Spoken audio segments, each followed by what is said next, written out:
Поэтому разумный человек, он не должен обманываться чем? Не должен обманываться тем, что очень многие люди во многих странах мира делают это. Действительно, посмотришь, и в той стране празднуют, и в этой стране празднуют, и звонят люди друг другу, и поздравляют с днем рождения пророка алейхиссалату вассалям. И мечети полны людей в эти дни, в эту ночь, совершают ибадаты, намазы, поминают пророка алейхиссалату вассалям. Не надо обманываться тем, что много тех, кто делает это, потому что истина не познается через многочисленность последователей. То есть, если ты видишь, что многие это делают, это не значит, что это истина. Это не значит, что это правда.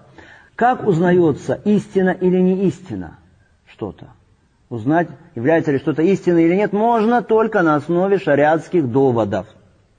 Аллах Субхану ва Тааля говорит про иудеев и христиан: وَقَالُوا لَنْ يَدْخُلَ الْجَنَّةَ إِلَّا مَنْ كَانَ هُودًا أَوْ نَصَارَى.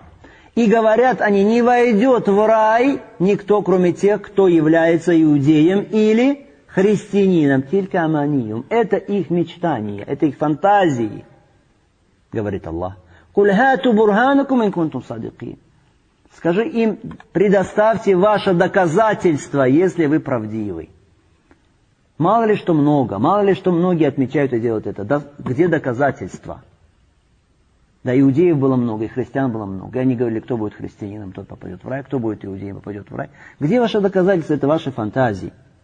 И говорит Аллах Субхану ва Тааля: وَإِن تُطِعْ أَكْثَرَ مَنْ فِي الْأَرْضِ يُضِلُّكَ عَنْ سَبِيلِ اللَّهِ. Если ты будешь подчинишься большинству тех, кто живет на земле, они собьют тебя с пути Аллаха. Смотрите. Большинство жителей земли, если пойдешь за ними, собьешься с пути Всевышнего Аллаха.